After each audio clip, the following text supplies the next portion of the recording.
Dr. Kelly laughed and raised his hand, signaling toward the intercom. Any update on Ellen's lab work? He asked. Not yet, doctor, the receptionist replied. I'll call down and check. Dr. Kelly turned back. In the meantime, would you consent to a physical exam while we wait?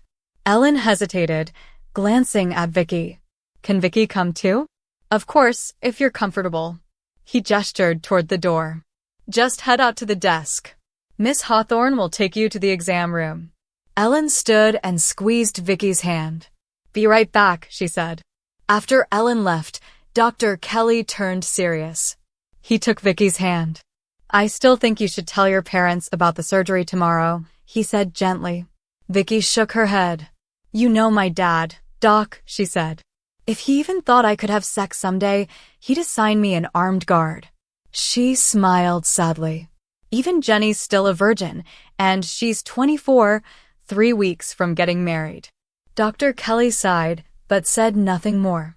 Some battles, he knew, Vicky would have to fight in her own time.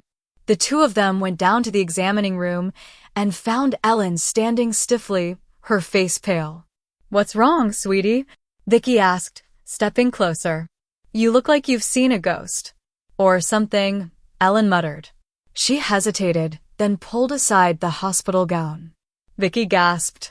Dr. Kelly raised an eyebrow. There, on Ellen's chest, were two small, but undeniable, almost A-cup breasts. Are you already taking hormones? Dr. Kelly asked sharply. I don't think so, Ellen said, alarmed. I haven't even taken an aspirin since I was 15. The doctor frowned. Well, they don't just grow on their own. If wishful thinking worked, every woman would be a D-cup. He motioned. Stand up, let's see the rest of you. Dr. Kelly carefully removed the gown, leaving Ellen standing in just her panties and gaff. He examined her chest, hips, and thighs gently but clinically. Finally, the nurse entered with the lab report in hand. Dr. Kelly scanned it quickly. You have a significant amount of estrogen in your bloodstream, he said. He looked up. Are you sexually active? Yes, Ellen said, cheeks burning. Recently? Yes. And everything worked properly? Seemed to, Ellen said, squirming. I need to make a phone call, Dr. Kelly said. Get dressed while I step out. After the doctor left, Vicky leaned closer. So, she said casually, you went home with Annette after school yesterday? Well, yes, Ellen said defensively. But you told me to. I know, Vicky said, smiling. I'm not mad. Though, she added, squeezing Ellen's hand, I'm a little jealous. Ellen relaxed slightly. How is she? Vicky asked, teasing. It was her first time with a boy, Ellen said. And she was definitely the aggressive one. She hesitated. Vicky, why did you want me to sleep with someone else? Vicky's expression softened. I could see when we changed together on Sunday that you were developing, she said. I thought producing some extra testosterone might help balance it. And honestly, I wanted you to get used to the idea of a strong woman being in control. She smiled sheepishly. And it'll be a couple weeks before I can take over that job myself. Dr. Kelly returned just then. You've been getting about 28 milligrams of estrogen a day for the past 6 weeks, he said. That's quite a bit, but fortunately, it hasn't caused any damage yet. Ellen's eyes widened. Where's it coming from? Still confirming, Dr. Kelly said, but likely through topical means, something you've been exposed to daily without realizing it. We'll let it work out of your system over the next few days. He smiled gently. If you want to continue your development safely, we can regulate it properly. How big would they get? Ellen asked, glancing down at her budding chest. That depends on genetics, Dr. Kelly said. But usually 1 cup size less than the females in your family line. Vicky grinned. Perfect for your build. Your cousins are a little top-heavy. Ellen sighed. I'm really mad that Mom and Aunt Lily did this without asking me, she said. But honestly, I probably would have done it myself eventually. She picked up her clothes. Can I get dressed now? Of course, Dr. Kelly said. I have a few things to prepare before we head to dinner. At the restaurant. They ordered dinner, and Ellen opened up about the conversation she'd had with her mother the day before. I sent in my college application, she said. But now, I'm not so sure. How come? Vicky asked gently. I was planning to live at home and go to school, Ellen said. But after finding out Aunt Lily did all this behind my back, I'm not sure I can trust her. She poked at her salad. I thought we were working together.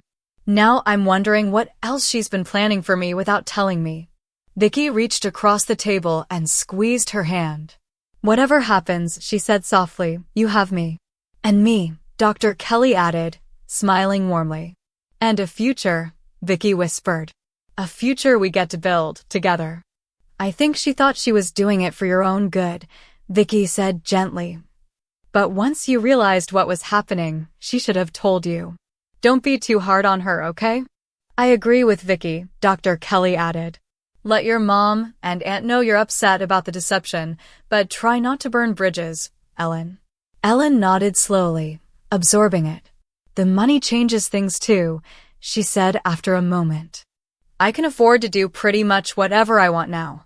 Get my own apartment, buy my own car.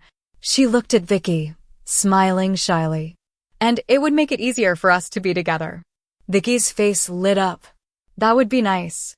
And if you could come to Denmark with me, even better. I wasn't looking forward to being alone there for almost a month. Ellen thought for a moment. How about this? I'll call Mom from your house and tell her I'm staying over for a couple of days. Besides, she smiled, you said you needed my help tomorrow. Vicky nodded. I need someone to drive me to the medical center and home afterward. They won't let me drive myself after anesthesia. And I need help keeping it all under wraps until I'm ready to tell Dad. Ellen tilted her head. They still don't know about your surgery? Only Colleen knows, Vicky said. But she couldn't take off work, and she needs the money. Okay then, Ellen said. I'll stay tonight and tomorrow night, but Friday, you come home with me and help me talk to my mom and aunt. I want you to finish the school too, Vicky said firmly. You've still got lots to learn about surviving and thriving as a girl. Deal? Deal, Ellen said, grinning. Without a word, Dr. Kelly handed his cell phone to Vicky first. Vicky dialed home. Hi, Mom, she chirped. Ellen's staying with me a couple of days, so work on Dad for me, okay? She listened, then laughed. We'll behave, I promise. Thanks, Mom. She handed the phone to Ellen. Ellen took a deep breath and called her own mother.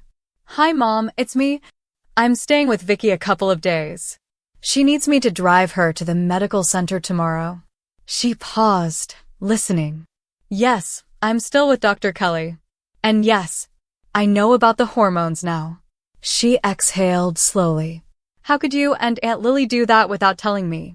Another pause.